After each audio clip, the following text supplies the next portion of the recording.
Good morning mga ka-solar. Alas 6:26 na ngayon. 6:26 AM, PM. And then meron tayong problema.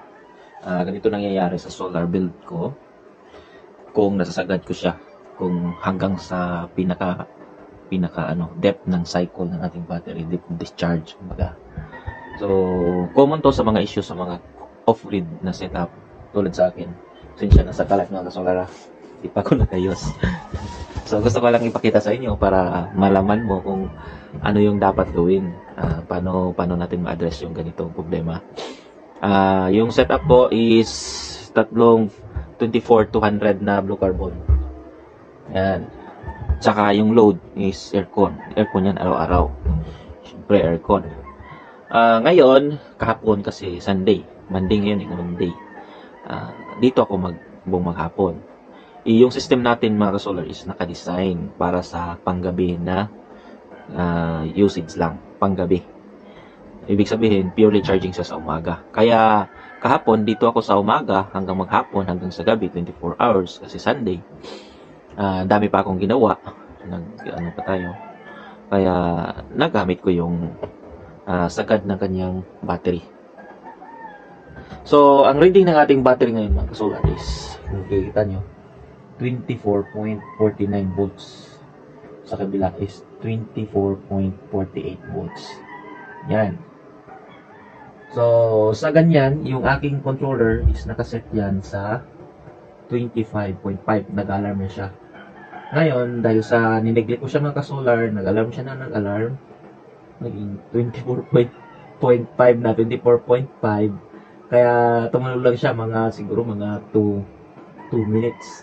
Ngayon, kasi inayaan ko lang siya mag-alarm kasi ginamit ko talaga sagad yung battery ko. Kaya, hindi na siya nag-alarm. Meron lang siyang prompt na low voltage alarm. Pero hindi na siya nag-bip. Pero kanina mga ka-solar, mga madaling araw, nag-bip talaga yan, tsaka maingay. Pati yung aking inverter. So, nakikita ninyo, 24.5 volts. Kung sasagad pa natin yan mga ka-solar, una, nangyari na dahil yung controller natin is nakaset sa 25.5. So, nag-alarm siya kanina pa. Yung inverter natin is may default settings na yung alarm niya is nasa, kung di ako nagkakamay mga ka-solar, nasa 25 volts. Nag-alarm na din yung inverter ko, kung hindi pa siya nag-trip off. So, mamaya, kung sinagad ko pa talaga yan, nag-aircon pa tayo, gumamit tayo ng maraming mga load. Yung pinakamalaking load ko is yung aircon, maaaring bibigay na yung inverter. Pag isang battery lang yan, panigurado bumigay na yung isang battery ko. Pero dahil sa reasons na tatlong battery yan ng blue carbon. Yeehaw! Let's rustle up some cleanliness. Alexa.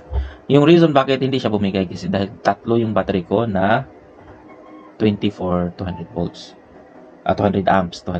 Kaya meron pa siyang, hindi pa siya bumigay talaga. So, yung load natin ngayon is nasa 86 watts na lang. Makikita niyo. Ilaw na lang, tsaka yung refrigerator, tsaka yung fan sa taas. So, ganyan yung problema mga ka-solar pag pure off-grid. Kasi, wala kang DO na mapupuntahan if in case mag-lowbat yung battery. So, totally, magre-rely ka, tsaka maghihintay ka sa araw na mag-charge. So, nakikita natin ngayon, nag-charge na yung ating SRNE. Meron tayong pumapasok na 3 amps. So, mamaya, dahan-dahan na yan, tataas. So, hintayin natin yan at dahil sa nagamit natin, kumbaga, hindi pa medyo sagad yung nagamit natin na kuryente na sa ating battery, maghintay tayo ng mga 2 days bago ma-replenish o full charge yung ating mga low carbon kasi 600 ampere hours yan mga solar. Kung talagang sagaran na 100% discharge, 90%, aabot yan ng mga 13 or 14 kilowatt hour yung laman yan. Pero ayaw ko siyang gamitin na ganyan yung usage sa araw-araw. Kasi yung design ko talaga dyan, yung usage natin sa araw-araw is mga 5 to 6 kilowatt hour lang. So, meron tayong 2 day, 24 hours, hindi siya na kaya medyo, kung makikita ninyo mga solar, ipapakita ko sa inyo yung daily monitor ko. Ito nyo, nakikita ninyo mga solar, yung ating ginagamit na kuryente. Ngayon, 5.3. Ngayon is umaga pa lang kaya nag 0.8 na dito 5.31 siya kahapon. At saka kagabi 3.75. So almost plus saka 0.88. Almost nasa 10 na yan mga ka-solar. 5, 3.7, so 9, mga 10 kilowatt-hour yun mga ka-solar. Mula sa 23 ng gabi, 24, at saka ngayon na 0.88. So, mga 10 kilowatt-hour yung nagamit ko mga ka-solar kasi dito nilang stay. Yung batteries natin, meron pa naman yung naiwan na ilang percent. Maybe siguro mga 30% or kung dito nagkakamali, mga 25%. Sa ganyang voltage na 24.5. Blue carbon yan mga solar, blue carbon.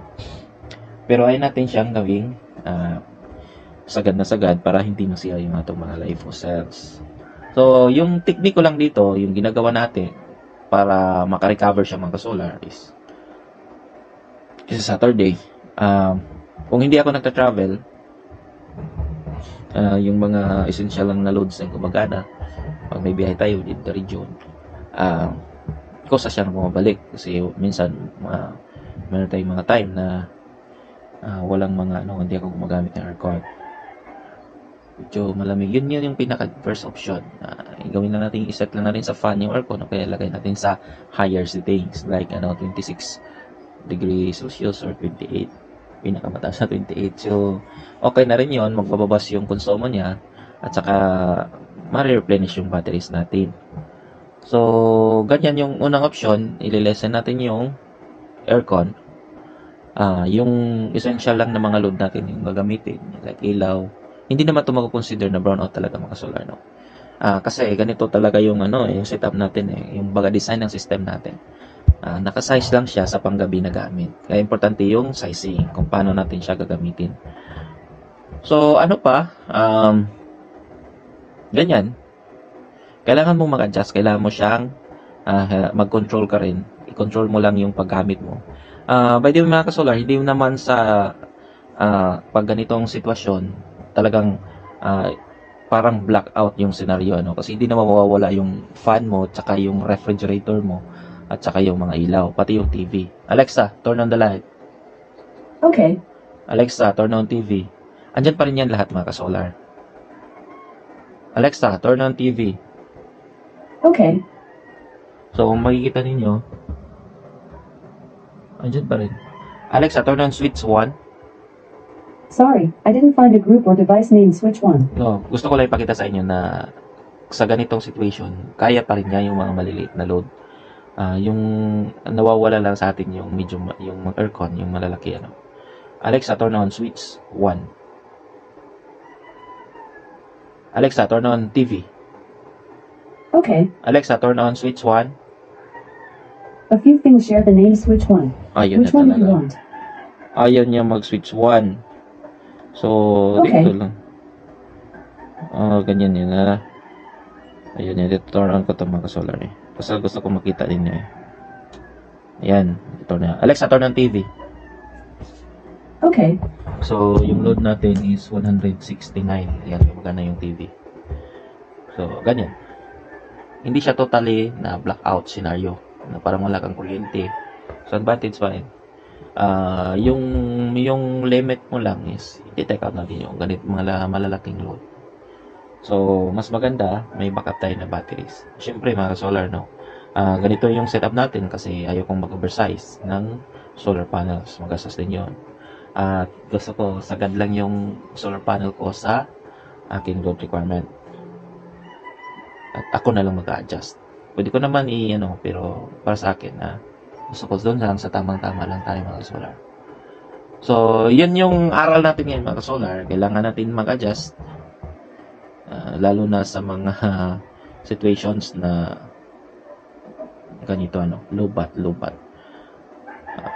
Kung hybrid, okay lang. Hybrid system, meron tayo sa DE. At saka, siya na yung magmamanage sa yung power mo. Wala ka problema sa ganitong issues. Kasi automatically, i-charge na yung battery mo galing from grid. So, pasensya na sa kalat mga solar, sana matuto din kayo mag-DIY kasi malaking tipid sa pag-DIY. So, that's all for today mga kasolar. See you again sa susunod na kabanata ng ating solars. Thank you mga kasolar.